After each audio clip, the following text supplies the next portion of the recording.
Assalamualaikum warahmatullahi wabarakatuh.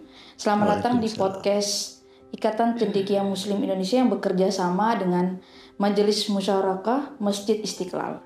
Bersama saya, Mega Oktaviani, dan podcast ini akan membahas berbagai isu menarik seputar ekonomi dengan perspektif Islam. Pada episode kali ini, kita akan mengupas tuntas tentang perkembangan Bank Islam di Indonesia serta tantangan dan peluang yang dihadapi oleh industri ini di tengah dinamika ekonomi global yang terus berubah. Nah, tentunya saya tidak sendirian. Saya sangat senang dan sangat terhormat dapat berbincang langsung dengan dua narasumber yang merupakan juga guru saya yang berkompeten di bidang ini. Yang pertama ada Prof. Didin Damanhuri yang merupakan seorang ahli ekonomi Indonesia, telah banyak berkontribusi dalam pengembangan teori dan praktik ekonomi Islam di Indonesia.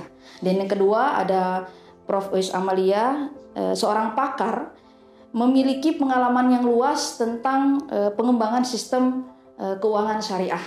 Nah, pemirsa, kita akan menggali bersama bagaimana Bank Islam berkembang di Indonesia dengan tantangan-tantangan yang dihadapi dan peluang yang bisa dimanfaatkan untuk mewujudkan sistem keuangan yang lebih inklusif dan berkeadilan di Indonesia. Nah, atau dari perkembangan Bank Islam tersebut, apakah mampu mewujudkan pertumbuhan 8% yang sesuai dengan target atau cita-cita pemerintah saat ini? Sebelum kita jauh melangkah untuk diskusinya, kita sapa dulu para narasumber kita. Assalamualaikum, Prof. Waalaikumsalam. Sehat, Prof? Alhamdulillah. Selamat datang di podcast kami. Terima kasih banyak telah meluangkan waktu dan berkenan untuk berbagi ilmu dan wawasan di sini, Prof. Baik, sama-sama. Sama-sama. Baik pemirsa, kita berbicara perkembangan Bank Islam yang ada di Indonesia. Ini menarik ya, Prof. Jadi berbicara pertumbuhan ekonomi 8%. Ada beberapa pertanyaan yang menggelitik di dalam diskusi-diskusi mahasiswa dan diskusi-diskusi para masyarakat tentang hal tersebut. Untuk Prof. Didin, ini agak karena Prof adalah pakar dan dari Indef begitu banyak yang saya pernah baca dari guruan Prof. Jadi gini, dalam pandangan Prof nih, kira-kira sejauh mana perkembangan Bank Islam dapat memperkuat sektor real dan mendorong pertumbuhan ekonomi di Indonesia? Seperti itu, Prof. Iya, baik, terima kasih. Assalamualaikum warahmatullahi wabarakatuh. Assalamualaikum warahmatullahi wabarakatuh. Jadi salah satu problem dalam konfigurasi pembangunan ekonomi di Indonesia, salah satunya memang mendorong pertumbuhan ya, dan itu disumbang oleh industrialisasi di segala bidang, dan perbankan termasuk perbankan syariah itu akan sangat berkontribusi sangat strategis. Nah, perkembangan bank konvensional yang selama ini sudah berkontribusi di dalam menopang pertumbuhan ekonomi itu kira-kira menurut data Bank Indonesia itu 82% itu dialirkan ke sektor pengusaha besar. Sementara baru 18% yang ke UMKM. Nah, bank syariah yang notabene makosid syariahnya itu memang melekat untuk menggerakkan sektor real dan prinsipnya adalah adil, berkeadilan. Itu format alokasi dana pihak ketiganya itu yang ideal itu memang mayoritas harus format mudarobah musyarakah ya, yang bisa menggerakkan sektor real itu. Perkembangan sampai tahun 2024 sumbangannya memang baru 32% dari keseluruhan kira-kira 900 triliun itu. Nah, yang lain ada yang simpan di surat berharga, ada yang lain-lain lah untuk misalnya untuk consumption ya. Jadi ini di era ingin menjangkau pertumbuhan tinggi tapi berkeadilan secara nasional yang merupakan platform dari Presiden Prabowo, memang sumbangan dari perbankan syariah itu menjadi sangat strategis.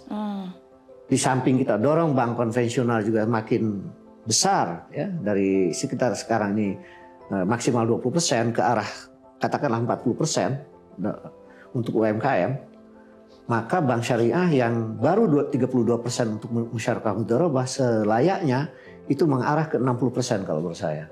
Barulah nanti ada sebuah perspektif karena broad based strategi. Artinya itu UMKM yang menjadi penggerak atau engine of growth, maka biasanya itu efek pelipat gandaan dari UMKM itu jauh lebih tinggi dibanding sektor besar. Oh gitu. Nah, di samping efek pelipat gandaannya tinggi, tapi juga melekat untuk mengoreksi ketimpangan atau pro pemerataan.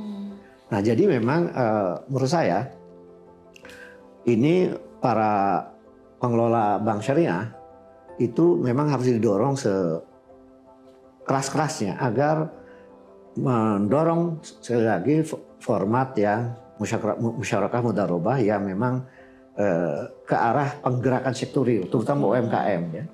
Jadi menurut saya ke depan ini saya kira Presiden Prabowo nanti akan menoleh ya peranan bank syariah ini karena begitu strategisnya dalam platform apa yang disebut people centered development dari beliau ini, yang sebelumnya itu lebih berbasis oligarki based development atau sektor besar ya.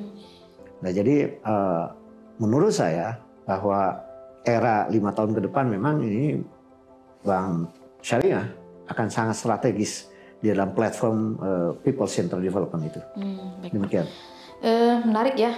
Memang bank syariah punya peran memperkuat sektor. Nah, gini, untuk pertanyaan Bu Prof Uis, ini menarik dari apa yang dijelaskan oleh sama Prof Didin tadi bahwa 5 tahun ke depan punya harapan seperti itu. Nah, jadi Bank Islam ini kan menjadi sebuah alternatif bagi masyarakatnya, Prof, bertransaksi sesuai dengan prinsip syariah. Nah, kalau kita melihat bagaimana kira-kira pertumbuhan bank syariah itu dapat mendorong peningkatan investasi baik domestik maupun asing untuk mendukung pencapaian pertumbuhan ekonomi yang lebih tinggi gitu, Prof. Ya. Baik, Assalamualaikum warahmatullahi wabarakatuh. Ya, senang sekali bisa berjumpa pada hari ini. Pertama, kita harus mengembalikan dulu fungsi daripada bank syariah. Bank syariah hanyalah salah satu aspek daripada sistem ekonomi syariah, ya Prof ya. Jadi kadang-kadang masyarakat selalu mengaitkan ekonomi syariah adalah bank syariah. Itu dulu yang harus kita luruskan, bahwa ekonomi syariah adalah suatu sistem, ekonomi syariah adalah suatu ilmu dan sistem. Dan salah satu sistem yang dikembangkan sebagai garda awal membuka untuk orang mengenal adalah melalui pintu perbankan syariah.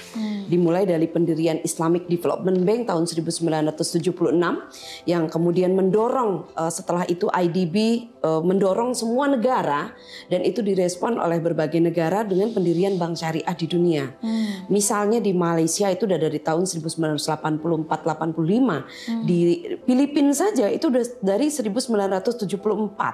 Di Indonesia itu sebetulnya tertinggal ya Prof. Baru tahun 1991, operasionalnya 92. Tapi Ningxia Bank, Luxembourg dan berbagai negara, Kuwait, Finance House dan seterusnya, itu sudah berdiri sebetulnya gitu. Jadi kalau kita hitung-hitung dari sejak pertama Bank Syariah Indonesia tahun 1991 hingga sekarang 2024 kan lebih dari 20 tahun sudah Bank Syariah. Tetapi kita baru punya undang-undang perbankan syariah itu di tahun 2008. Yang betul-betul maksudnya undang-undang perbankan syariah. Kalau tahun 72-92 itu kan bank bagi hasil, Prof. Ya, kita belum mengenal bank syariah, dan waktu itu mungkin Pobi masyarakat dengan kata bank syariah, bank bagi hasil. Tahun dengan adanya undang-undang 72-92, lalu baru muncul lagi undang-undang nomor 10-98. Disitulah disebut kata bank syariah dual banking system dengan konvensional. Nah, baru muncul lagi dengan adanya Undang-Undang 21 2008 dengan lahirnya Undang-Undang Perbankan Syariah. Artinya political will di sini menjadi kata kunci. Kalau Malaysia mungkin top down, mungkin agak sedikit kritik. Kita button up. Ada dulu gerakan dari masyarakat, baru undang-undang lahir. Tapi ini sebuah fenomena yang menurut saya grassroots, dari bawah, dari masyarakat. Jadi bicara Bank Syariah, bicara umat. Bicara gerakan umat Islam sebagai ejawanta dari pemahaman mereka tentang agama Islam dalam konteks muamalat dan terwujud dalam bentuk kelembagaan, antara lain adalah dalam suatu perbankan syariah. Namun kalau kita lihat saat ini perbankan syariah bukan lagi alternatif, saya nggak begitu setuju, sudah jadi solusi. Nah, jangan sebut lagi alternatif, bank syariah sudah menjadi solusi.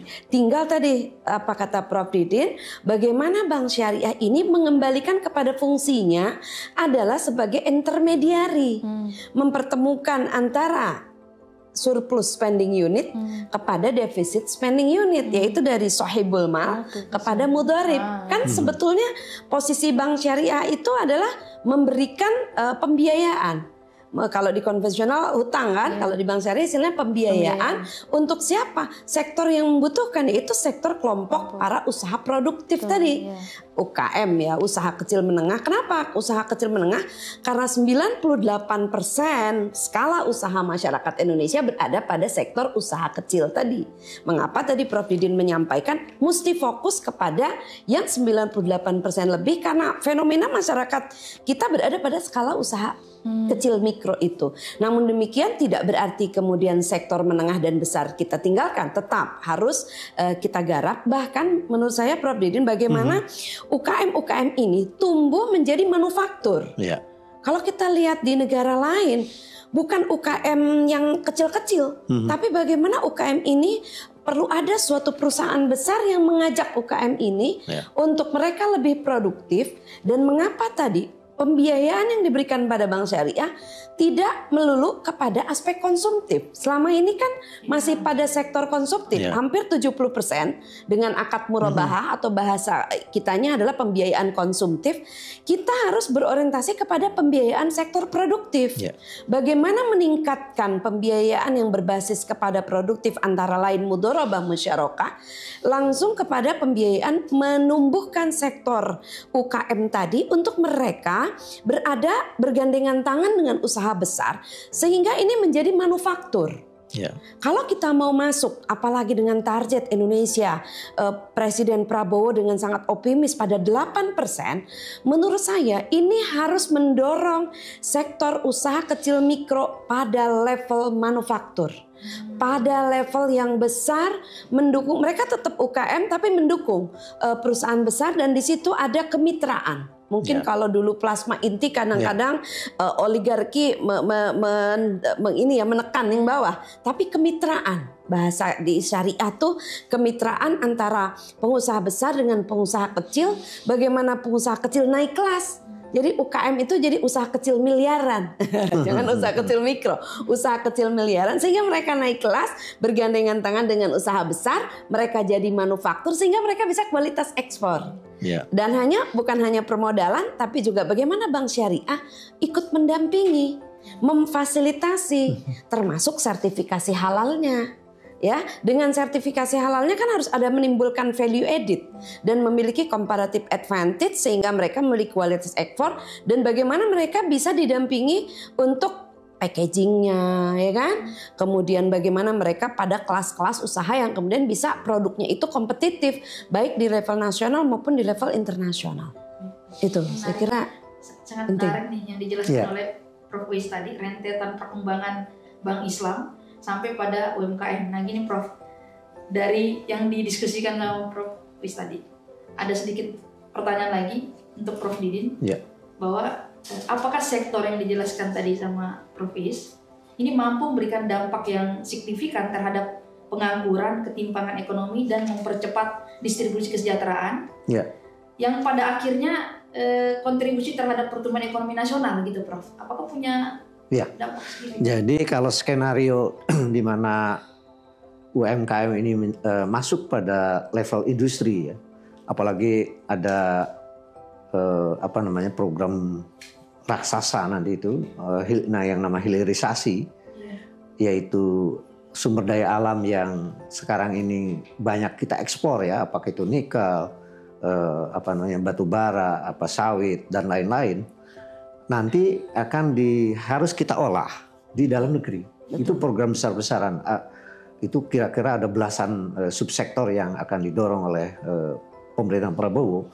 Maka itu butuh pembiayaan yang mulai sektor UMKM sampai sektor menengah dan besar dalam perspektif yang disebut kemitraan tadi. Nah, itu kalau skenario hilirisasi mengolah sumber daya alam yang luar biasa Indonesia ini, besarnya kekayaan sumber daya alam itu, yang sementara ini kita kaya sumber daya alam tapi warganya masih sebagian miskin, itu harus dihindari. Yang disebut dengan resource course itu.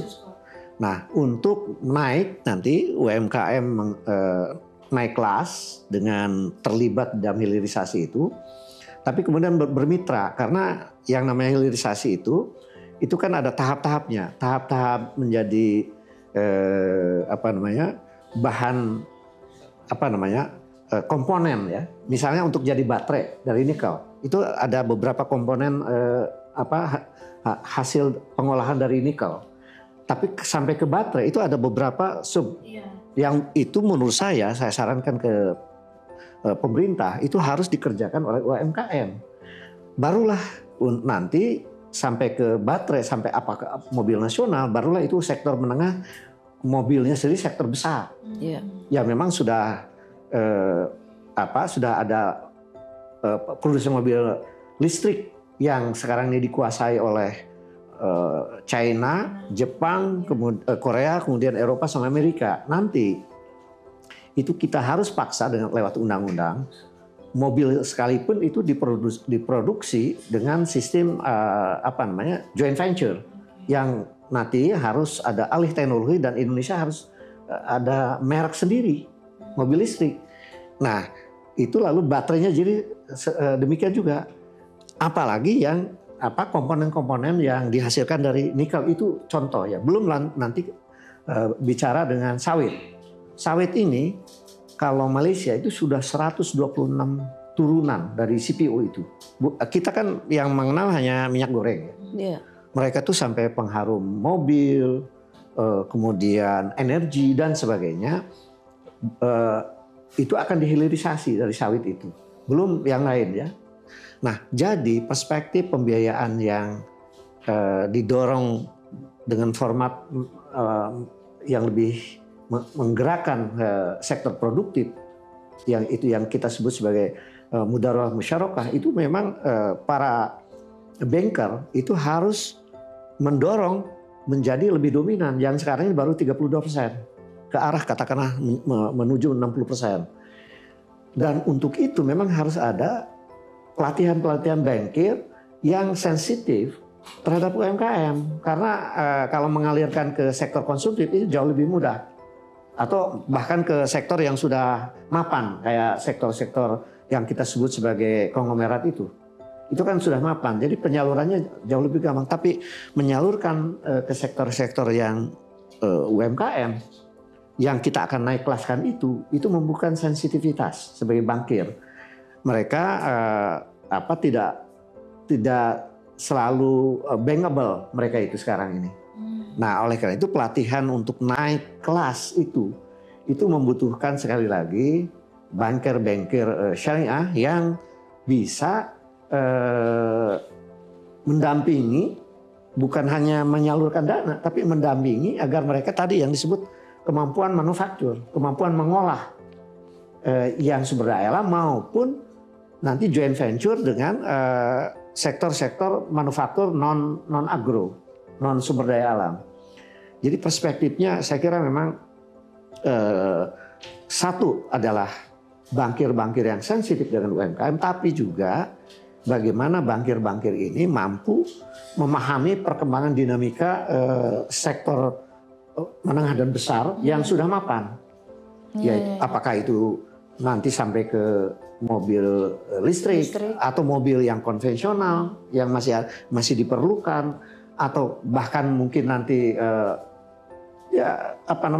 kan sekarang Indonesia sudah mulai mengekspor misalnya industri drone atau persenjataan. Itu kan butuh sebuah pengetahuan keterampilan sedemikian rupa agar bankir-bankir bank syariah juga mulai memahami berbagai subsektor dan pohon industri itu agar nanti penyaluran dana ini menjadi seimbang gitu. Memang mayoritas katakanlah sementara ini UMKM, tapi nanti ke sektor menengah, sektor besar yang itu cukup rumit, apalagi nanti yang sekarang ini digital. Dan bagaimana melibatkan artificial intelligence dan lain sebagainya, itu harus menjadi pengetahuan para bankir syariah agar mereka itu memang menjadi proaktif ya di dalam penyaluran berbagai format-format di dalam keuangan syariah itu. Saya kira itu kalau terjadi dalam waktu 2-3 tahun ke depan, maka sumbangan bank syariah terhadap pertumbuhan 8% itu bukan not impossible menurut saya. Itu bisa terjadi gitu. Kalau melihat dari data perkembangan yang disahkan untuk ketahanan energi dari energi ke energi baru dan energi terbarukan, itu kalau melihat bisa mencapai 11% katanya Prof. Iya. Nah, kalau mau mencapai itu koneksi dengan perbankan syariah, artinya banyak tantangan ke depan. Betul. Prof. Yang belum saya sebut memang itu tadi di dalam skenario 8% ada yang disebut dengan ada yang ketahanan pangan, kan ada ketahanan energi dan transisi energi dari energi konvensional yang non renewable ke yang renewable, yang Indonesia sangat kaya. Jadi bukan hanya energi hijau dari batu bara, sawit dan lain-lain, tebu dan lain sebagainya. Ada dari angin, dari gelombang laut dan lain-lain. Indonesia ini ada semua. Benar. Dan itu nanti skenario energi baru dan terbarukan itu menjadi inevitable, menjadi tak terhindarkan. Oleh karena itu para bankir ini harus memahami perkembangan teknokratis teknologi yang nanti mereka akan butuh pembiayaan. Pembiayaan bank syariah diharapkan suatu saat akan mengimbangi yang konvensional yang sekarang ini baru 8% kalau nggak salah ya, dari 900 triliun, sementara bank konvensional masih 13 ribuan triliun kan gitu. Ini tantangannya menarik. Jadi tadi berbicara perkembangan yang begitu pesat yang dijelaskan sama Prof Didin dan Prof Uwais, kita masuk kepada berbicara tantangan. Tadi sempat disinggung oleh Prof Didin tentang tantangan dengan pendekatan ketahanan energi dan hilirisasi. Sekarang kita bertanya kepada Prof Uwais. Jadi gini Prof, tantangan terbesar di Bank Islam ini kurang berbicara pemahaman masyarakat, ada yang paham dan ada yang tidak paham gitu dong. Ada yang paham tapi ada yang tidak menggunakan dengan prinsip-prinsip syariah. Jadi pertanyaan gini, apa yang bisa dilakukan untuk mengatasi tantangan ini agar Bank Islam itu dalam bisa mengambil peran peningkatan perekonomian untuk mendukung pertumbuhan ekonomi 8%, Prof. Ya, baik. Tadi menyambung sedikit dari Prof Didin dulu bahwa akhirnya harus dibutuhkan keahlian daripada banker dan sensitivitas tadi. Untuk itu memang para banker ini perlu dilahirkan. Nah, ini tugas perguruan tinggi juga. Saya baru aja bicara soal mismatch di grup salah satu grup masalah ketidakserapan antara supply yang dihasilkan dari perguruan tinggi dengan industri. Ini dulu sebetulnya ini harus dibenahi. Bagaimana konstruksi kurikulum, bagaimana konstruksi pembelajaran di bidang ekonomi, keuangan dan perbankan syariah ini untuk melahirkan para perbankan syariah, bukan hanya mereka ahli di bidang banking dan juga di bidang syariah, tetapi mereka jadi komponennya kalau kita mau sebutkan, dia harus menguasai syariah tentu dong, fikih muamalat dan itu dasar. Yang kedua pengetahuan ekonomi mikro makro. Yang ketiga adalah pengetahuan bank dan keuangan syariah, manajemen risiko, dan juga dia harus punya kemampuan tentang juga situasi dan kondisi situasi eksternal dan global dan eksternal internal eksternal mikro makro yang mereka harus juga kuasai, kondisi lingkungan strategis. Menurut saya ini juga harus dipahami, termasuk kewirausahaan, entrepreneur. Ini sangat menentukan bagaimana pendekatan kepada itu tadi masyarakat. Mengapa sudah lebih dari 20 tahun baru 10% aja belum ada market share. Betul. Tingkat literasi kita memang sekarang sudah 38%. Tapi inklusi ini artinya seberapa orang menggunakan bank syariah. Itu kan masih 11, sekian persen, hampir 12%. Ditambah market share-nya kurang dari 10%. Ada apa? Kan pertanyaan seperti itu. Dan ini sangat membutuhkan ya tadi, pertama SDM. Yang kedua, nah ini sekaligus ketantangan, infrastruktur. Tentu harus bisa bersaing, dan bank syariah sekarang sudah harus memiliki infrastruktur yang memadai, juga harus digitalisasi. Bagaimana misalnya transaksi, salah satu problem yang dihadapi perbankan syariah, mengapa tadi mudharabah musyarakah yang berbasis bagi hasil tidak dapat atau mengalami resiko tinggi, itu menurut saya adalah bisa diselesaikan dengan digitalisasi. Misalnya digunakan smart contract, di situ berbasis blockchain. Dengan melakukan smart contract pada mudharabah, dan ini sudah ada Pak Prof mahasiswa kami disertasi yang menulis smart contract pada mudharabah, sehingga dapat dilakukan di situ on balance sheet. Jadi semua portofolio pergerakan investasi bisa diakses oleh nasabah, baik investor maupun nasabah yang melaksanakan usaha, kelihatan progresnya, sehingga tidak ada di situ moral hazard dalam hal cost. Semua transparan, jadi transparansi, akuntabilitas bisa diselesaikan dengan digitalisasi. Ini sangat penting. Kalau bank syariah bisa masuk ke sana, saya rasa tidak ada yang sulit atau tidak ada yang mengatakan risiko tinggi sehingga tidak bisa masuk ke sektor, termasuk sektor pembiayaan pertanian kan.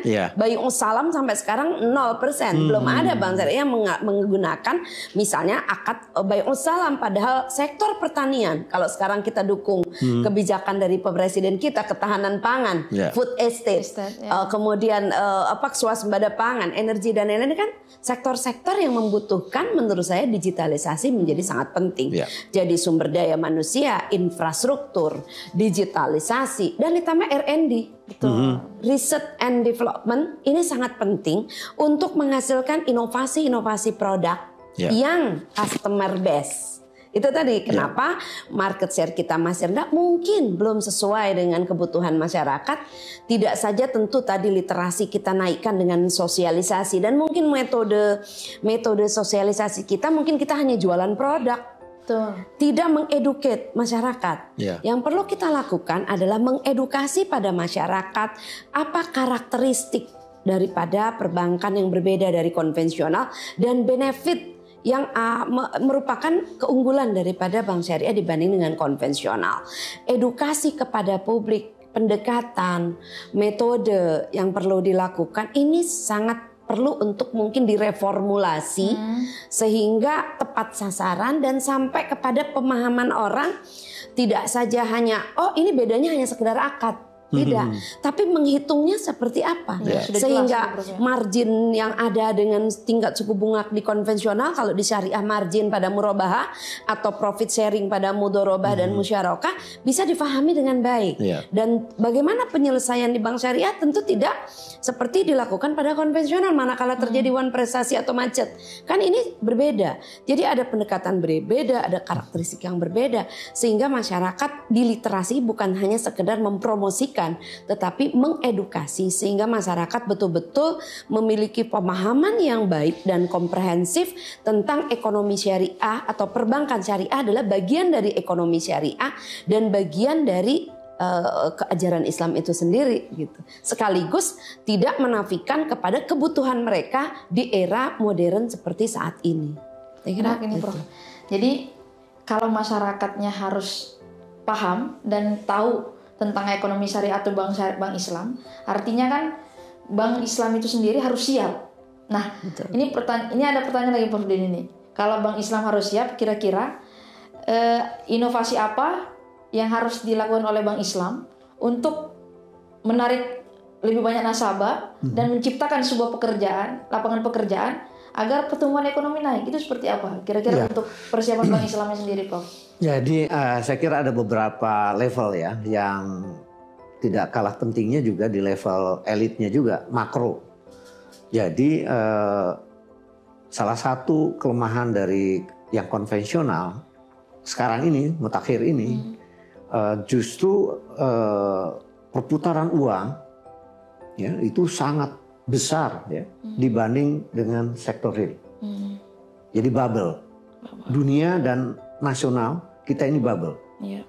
Nah, itu adalah merupakan satu opportunity bagi bank syariah, karena kalau prinsip bank syariah itu kan setiap terutama yang format profit sharing ya, itu kan harus ada landasan dengan akad yang jelas untuk disalurkan ke sektor produktif. Betul, kan. Betul. Jadi setiap akadnya itu langsung tidak lagi ada jarak dengan para pengguna dana dari bank syariah untuk sektor real, untuk sektor produktif. Itu karakternya sesungguhnya. Jadi kalau skenarionya nanti pertumbuhan yang sekarang 14% tinggi banget ya bank syariah ini ke arah katakanlah 20% nanti market share di perbankan nasional dari bank syariah dan selanjutnya makin seimbang dengan bank ini, maka karakter yang bubble ekonomi setidak-tidaknya di tingkat nasional itu kan bisa dikurangi. Itu satu, itu untuk disampaikan kepada para bankir ya, bahwa keunggulan bank syariah ini adalah justru mengurangi ekonomi gelembung tadi, bubble ekonomi tadi. Itu satu. Kepada masyarakat yang notabene memang sebagian besar kita itu masih di sektor katakan retail ya. Jadi masyarakat kita itu kan juga mayoritas sekarang ini dari tingkat pendidikan aja kan SMP. Belum rata-rata ke SMA, itu rata-rata nasional. Lalu kemudian usahanya juga masih mikro. Itu dan kecil dan menengah itu 99,98%, bayangin. Dan yang diproduksi oleh sektor-sektor ekonomi real ini pun sebagian besar ada di sana. Nah, ini kan kita ingin naikkan kelas ekonomi bangsa kita ini ke arah menengah dan besar, yang sifatnya industrial. Jadi sekarang ini kan industri rumah tangga ada di masyarakat, mayoritas, tapi itu kan mikro. Nanti harus kita di dalam trajektorinya itu dari ini harus ke pengolahan yang tingkat menengah, pengolahan yang tingkat besar. Nah, masyarakat sendiri dengan pendidikan yang didorong terus ke rata-rata ke SMA, rata-rata ke S1, itu sampai kepada pemahaman bahwa ekonomi kita itu bukan sekedar yang sekarang ini didominasi oleh uang. Jadi oleh uang. Jadi ya maksudnya uang, apalagi ada pinjol sekarang ini. Jadi orang nanti masuk sektor menengah tetapi hanya pengelolaan uang, itu yang menimbulkan bubble tadi. Nah, ini bank syariah ini adalah berkontribusi bahwa penyaluran dana itu punya underline, punya komitmen untuk langsung sektor real, sektor produktif. Yang sekarang ini sektor produktifnya sebagian besar masih didominasi di sektor mikro dan kecil. Kita naikkan menjadi satu level yang lebih industrial, menengah, dan industri yang besar. Nah, bahwa pada yang sektor besar masih dikuasai oleh kelompok-kelompok usaha konglomerasi, itu nanti kan Presiden Prabowo sedang merestructuring agar sektor besar ini bermitra dengan menengah dan ini. Nah, dari situ bank syariah peluangnya sangat besar menurut saya. Dengan edukasi yang diperlukan kepada masyarakat. Menarik, Prof. Jadi sempat tadi disinggung tentang teknologi. Berarti kita bisa lebih kepada fintech gitu, Prof. Ya. Gini, Prof. Berbicara fintech, jadi bagaimana bank syariah itu dapat memanfaatkan ini digitalisasi dan fintech untuk meningkatkan keuangan di Indonesia. Terus kontribusi dalam meningkatkan daya beli masyarakat tentang mendukung pertumbuhan 8% tersebut itu gimana, Prof? Ya. Saya kira kita nggak loncat ke situ dulu tadi, melanjutkan dari Prof. Didin bahwa ya kita akan menumbuhkan sektor industri ya, bahwa kalau bank syariah itu seharusnya ini bedanya sama konvensional adalah harus ada underlying asset dan harus project base. Jangan hanya sektor money to money. Nah, itu tadi yang dimaksud. Akan melahirkan bubble ekonomi kalau money to money, tapi kalau dalam ekonomi Islam money commodity money. Jadi harus base project. Nah, bank syariah ini harus masuk kepada project-project strategis. Itu mau tidak mau, baik menengah besar maupun menumbuhkan yang sektor kecil tadi. Karena dengan demikian akan menyerap tenaga kerja.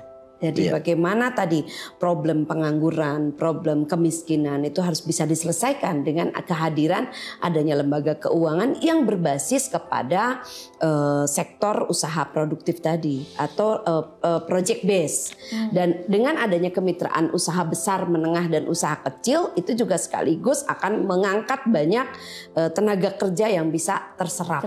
Gitu. Sehingga pertumbuhan ekonomi akan meningkat. Daya beli, kalau dia punya pekerjaan tentu daya beli masyarakat meningkat, ya kan, itu problemnya. Kalau daya beli masyarakat meningkat kan berarti produktivitas meningkat, berarti pendapatan negara juga meningkat. Dan kalau pendapatan masyarakat meningkat, jangan lupa juga zakatnya meningkat. Nah, ini juga. Nah, tadi saya mau inikan juga, kalau sektor kecil bisa mereka sudah layak bank, baru mereka bisa didekati oleh perbankan. Tapi kalau mereka belum layak bank, itu ada pembiayaan yang namanya Qardul Hasan yang sumbernya dari dana ZIS. Nah, sektor zakat atau lembaga keuangan sosial ini juga nggak boleh ditinggalkan dulu nih. Dia mesti berjalan seiringan lembaga keuangan sosialnya untuk menjemput kelompok yang mikro bahkan ultra mikro. Nah, yang kecil-kecil. Nah, untuk kecil, menengah, besar inilah yang bisa di bankable. Mereka bisa layak didanai oleh perbankan, itu ya. Dan tadi saya setuju sektor-sektor yang sejalan dengan tadi juga termasuk hidrokarbon, carbon storage. Nah, itu juga nanti secara fikihnya juga perlu ada fatwa. Karena karbon kan nggak bisa dipegang nih. Bagaimana nih jual beli sesuatu yang tidak bisa dirasakan dan dipegang, tapi bisa dirasakan keberadaannya. Itu kan butuh fatwanya juga. Belum ada nih. Ini belum ada nih fatwa tentang karbon penjualan karbon storage. Padahal karbon trading tren besar. Tren besar. Nah, itu bagian dari inovasi. Jadi dari aspek fikihnya juga diselesaikan, dari aspek teknokratik produknya juga yang inovatif. Sehingga dia memiliki comparative advantage tadi, bukan hanya untuk nasional tapi untuk proyek-proyek yang besar. Nah, bagaimana bisa tidak proyek-proyek besar diselesaikan dengan syariah?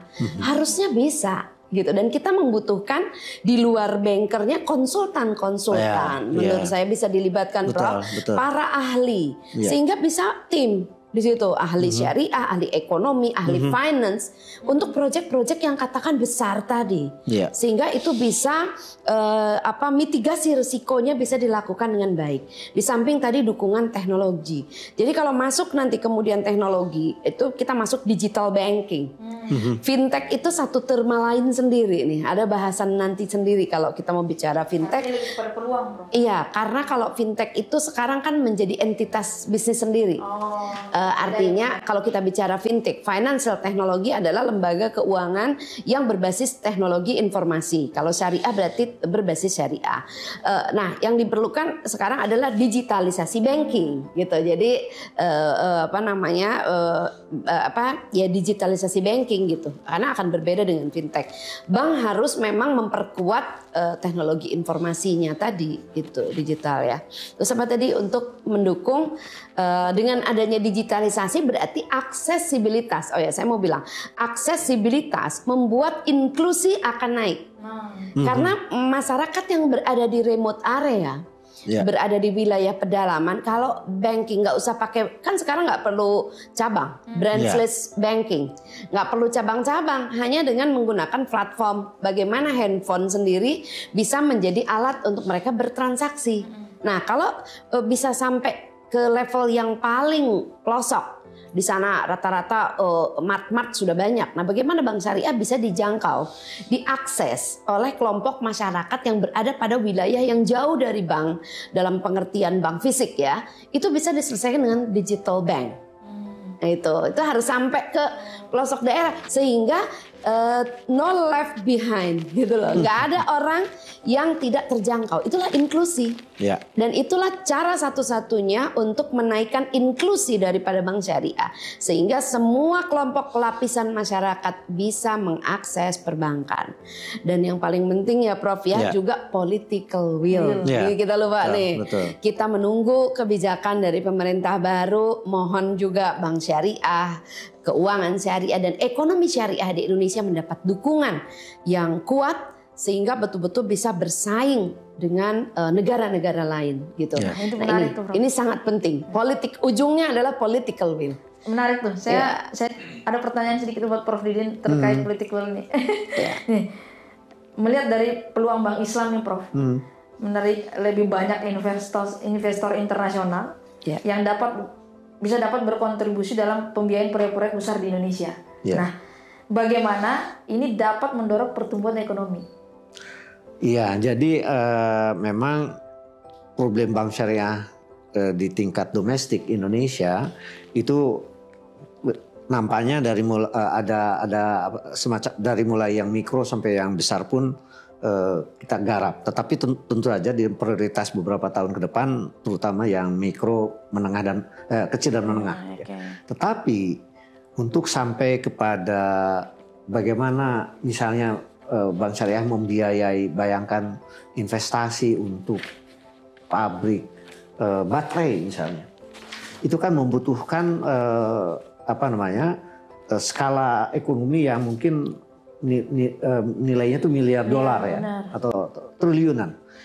Itu saya kira bank syariah tingkat global yang mempunyai kemampuan skala ekonomi besar itu juga kemampuan sensitivitas untuk memahami produk yang skala miliar dolar itu kan harus ada kerjasama internasional. Kerjasama internasional. Saya kira yang sudah saya dengar itu bank-bank syariah di Dubai ya, ataupun bahkan mungkin Malaysia ya, karena Malaysia konon sudah membiayai produk-produk hilirisasi sawit yang sampai ke teknologi tinggi. Jadi itu saya kira harus kerjasama tuh.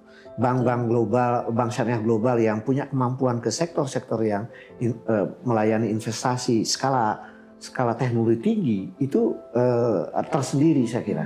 Sehingga vehicle-nya itu harus di tingkat kementerian pun mungkin perlu Menko Perekonomian yang menggerak, yang kerjasama dengan Gubernur Bank Sentral, lalu nanti Menteri Luar Negeri men-set up bagaimana menciptakan satu kemitraan bank-bank syariah global tersebut dengan bank syariah katakanlah yang di nasional tapi yang sudah skala besar, lalu dengan para investor di sektor-sektor yang berteknologi tinggi itu atau industri skala besar itu gitu. Dan itu sekarang ada peluang-peluang untuk itu, apakah EBT, apakah industri energi baru dan terbarukan, mobil yang ramah lingkungan, yang listrik itu, dan lain-lain, untuk sawit tadi yang ke arah yang Malaysia sudah kuasai itu. Kita perlu kerjasama secara internasional untuk sektor-sektor yang memang itu wilayah tertentu yang membutuhkan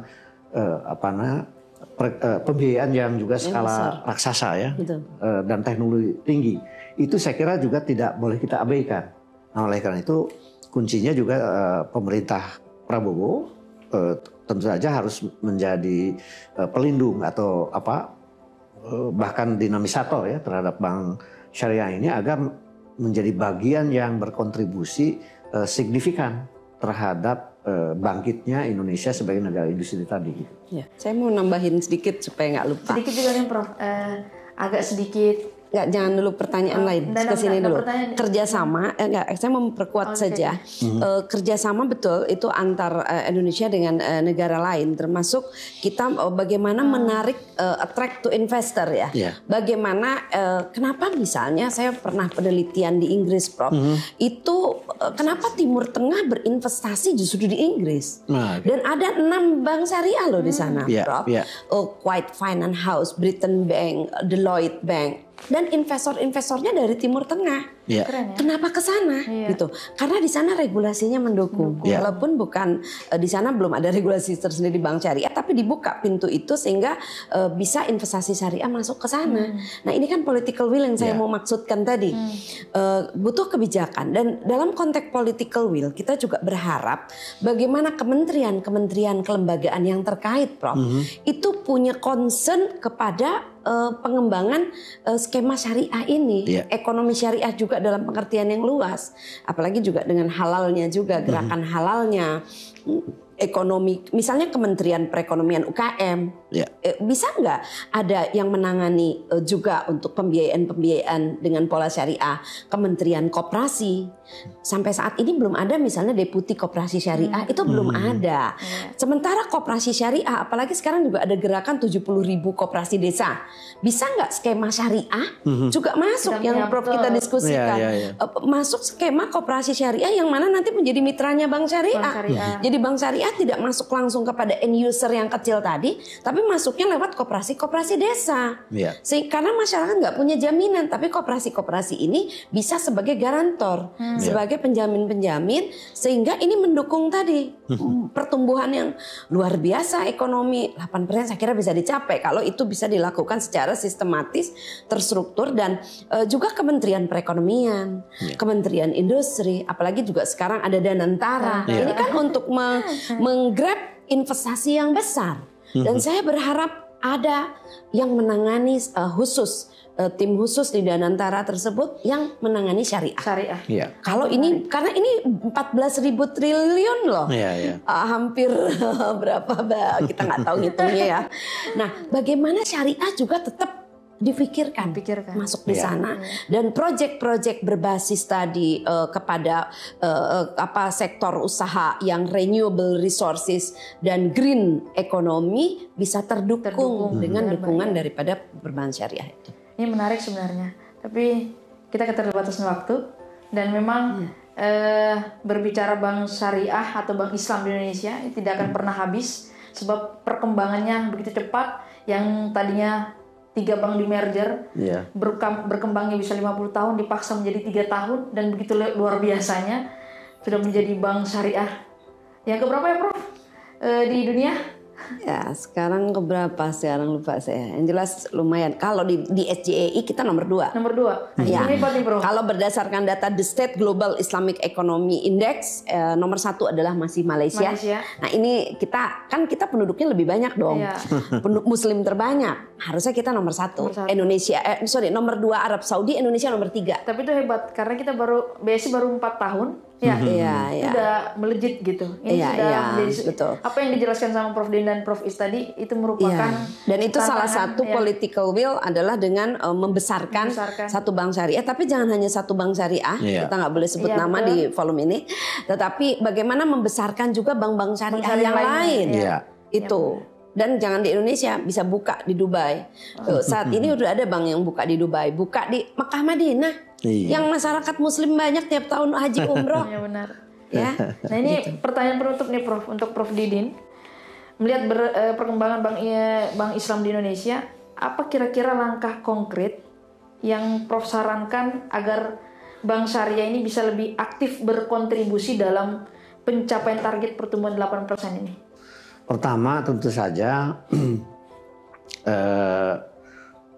kita punya organisasi ya sebagai payung. Di sana ada Ikatan Ahli Ekonomi Islam, ada masyarakat MES, ekonomi syariah, kemudian ada KNKT, KNKS ya, Komite Nasional Ekonomi Syariah, yang ketuanya itu presiden. Ketuanya itu presiden. Nah, jadi ini harus dorong untuk makin berfungsi lagi, agar mendongkrak ekonomi keuangan syariah ini berkontribusi makin besar, baik di dalam market share perbankan syariah maupun di dalam kontribusinya menggerakkan sektor real, UMKM, artinya mikro, kecil, kemudian menengah, dan bahkan yang besar, yang sekarang ini belum banyak keterlibatan bank syariah, apalagi nanti dikaitkan dengan Danantara. Betul. Ada hilirisasi, ada reindustrialisasi, yang itu adalah skala besar. Nah, oleh karena itu saya kira di samping mendorong makin berfungsinya KNKS, kemudian bahkan mungkin perlu dinaikkan, Prof, KNKS jadi badan. Jadi setara dengan kementerian, Badan Ekonomi dan Keuangan Syariah. Itu keren. Jadi menyamai dengan sudah adanya badan haji, badan halal. Nah, sekarang ada badan gizi, ada badan ekonomi syariah. Saya kira ini harus kita percakapkan dengan presiden di situ sebagai ex officio ketua KNKS ya. Kemudian ada IAE yang ketua umumnya sekarang masih Menteri Keuangan, Ibu Sri Mulyani, gitu kan. Kemudian ada MES, Pak Erick Thohir. Jadi ini tentu saja dan Danantara. Nah, jadi ini harus didorong agar mereka bicara secepatnya untuk supaya ada badan tadi. Setelah itu, kemudian bankir-bankir yang sudah berjalan sekitar 30 tahunan ya, itu makin sensitif ke seluruh level. Level usaha kecil, usaha mikro, bahkan ultra mikro, yang itu juga sangat besar potensinya di Indonesia, tentu saja masuk ke menengah dan langsung besar. Itu semua harus mempunyai sensitivitas, juga expertise, dan sampai ke perumusan project base yang teknokratis. Itu semua harus dikuasai oleh para bankir maupun konsultan-konsultan. Dan oleh karena itu perguruan tinggi yang Islam maupun perguruan tinggi negeri yang memang mempunyai program studi bank syariah ini harus diperbanyak lagi, jauh lebih banyak, dan kemudian mereka kalau perlu ada semacam konvensi nasional lah gitu ya. Bagaimana menghadapi bank syariah, menghadapi tantangan, berkontribusi terhadap pertumbuhan ekonomi yang 8% itu. Terhadap Indonesia emas yang menjadi negara industri pada tahun 2045. Itu harus menjadi bagian dari gelombang bank syariah yang semakin besar kontribusinya. Saya kira dengan begitu nanti suatu saat Indonesia ini yang cita-citanya adalah Indonesia yang maju, makmur dan tak berkeadilan, itu kontribusi bank syariah itu yang harus yang paling dominan nanti. Yang waktunya itu masih cukup panjang ya, 20 tahun dan 30 tahun ke depan ya, 2045, 2050 dan sebagainya. Sampai 2060, Prof. Iya, ya sepanjang Indonesia ini harus ada lah gitu kan. Gitu. Menarik ya. Jadi gini, kalau untuk Prof Uwais, dari yang dijelaskan tadi sama Prof Didin, apakah bank syariah ini bisa menjadi pilar utama dalam mendorong pertumbuhan ekonomi yang sifatnya inklusif dan berkelanjutan, Prof? Ya, saya kira sangat berperan signifikan dan sangat bisa, asal tadi ada dukungan political will yang juga cukup kuat. Keberhasilannya atau kenapa Malaysia unggul nomor 1, karena memang top down dan political will yang luar biasa. Jadi yang kita butuhkan adalah memang political will yang kuat, dan sekarang Bank Syariah sudah lumayan besar, bagaimana ditumbuh besarkan kembali dengan adanya tadi dukungan dari seluruh elemen-elemen terkait, bagaimana kemudian kelembagaan-kelembagaan terkait juga menjadi ekonomi syariah mainstreaming. Mungkin kalau ada istilah gender mainstreaming, ekonomi syariah mainstreaming menjadi sesuatu yang bukan eksklusif. Nah, saya ingin ekonomi, keuangan dan perbankan syariah sesuatu yang inklusif. Dan ini merupakan bagian yang tidak terpisahkan dari pergerakan ekonomi nasional. Sehingga harus diberdayakan dan dia harus bisa memiliki kontribusi yang positif gitu dengan peran-perannya dan dengan dukungan political will yang kuat. Jadi political will yang kuat, SDM tadi. Kalau dari sudut jumlah, Prof, sesungguhnya jumlah program studi ekonomi dan keuangan syariah ini udah 845 900. Sesungguhnya sangat banyak. Tapi yang terjadi masih mismatch. Itu tadi. Nah, ini perlu adanya satu strategi link and match antara kampus dengan industri. Ini juga tantangan buat kita yang para akademisi untuk melahirkan dari level S1, S2, S3. Kami ini kan seringnya home base-nya di S3 ya, membimbing disertasi. Nah, harus menghasilkan riset-riset yang bukan hanya memenuhi tugas perpustakaan, tapi riset-riset inovatif yang kemudian bisa menjadi policy brief gitu, kebijakan bagi pengembangan produk-produk inovatif daripada keuangan syariah. Digitalisasi tadi, infrastruktur, research and development, dan juga tentu literasi kepada masyarakat dan komunikasi internasional, bagaimana rekognisi atau pengakuan kepada keuangan syariah sekaligus bisa mendapatkan kepercayaan daripada investor besar, karena kita akan berorientasi kepada pertumbuhan yang besar, maka dibutuhkan industri yang besar dan biaya yang besar, dan bank syariah bisa menjadi menarik orang-orang misalnya Timur Tengah, mereka percaya. Nah, ini yang perlu di garis bawahi, bagaimana tingkat kepercayaan para investor dan dijamin keamanannya, tentu saja mereka nyaman, aman berinvestasi di Indonesia. Dan ada peta sektor-sektor usaha yang real akan dibiayai. Saya kira dengan cara seperti itu, dengan bekerja bersama-sama dan kepercayaan dari atas dan dari masyarakat, itu insya Allah Bank Syariah bisa berperan sangat signifikan dalam mendorong pertumbuhan ekonomi nasional. Masya Allah, terima kasih Prof. Alhamdulillah, akhirnya kita sampai di penghujung diskusi kali ini. Terima kasih Prof. Sama-sama. Telah meluangkan waktu dan berbagi ilmu di podcast kami. Berbicara tentang perkembangan Bank Islam di Indonesia untuk khususnya mencapai target 8%. Nah, dari diskusi yang sangat menarik ini kita bisa melihat bahwa Bank Islam tidak hanya sekedar bank alternatif menjadi sebuah sistem keuangan, tetapi juga memiliki peran yang sangat strategis dalam mempercepat inklusi keuangan, mendukung sektor yang seperti yang dijelaskan Prof. Didin tadi, serta berkontribusi pada pembangunan ekonomi yang berkelanjutan seperti yang dijelaskan oleh Prof. Uis tadi. Tentunya tantangan-tantangan yang ada harus kita hadapi dengan inovasi dan kebijakan yang tepat agar sektor bisa terus berkembang dan berkontribusi maksimal untuk Indonesia. Semoga apa yang telah kita bahas hari ini bisa memberikan wawasan yang baru untuk kita semua, terutama dalam memahami bagaimana ekonomi syariah dan Bank Islam berperan lebih besar dalam perkembangan perekonomian di Indonesia. Terima kasih juga kepada para pendengar yang telah setia mengikuti podcast kami. Jangan lupa untuk terus mendengarkan episode-episode menarik lainnya. Semoga kita semua diberikan keberkahan dan kemudahan di bulan Ramadan ini dalam mencapai tujuan bersama untuk ekonomi yang lebih inklusif dan berkelanjutan. Saya Mega Oktaviani, pamit undur diri. Terima kasih. Assalamualaikum warahmatullahi wabarakatuh. Waalaikumsalam warahmatullahi wabarakatuh.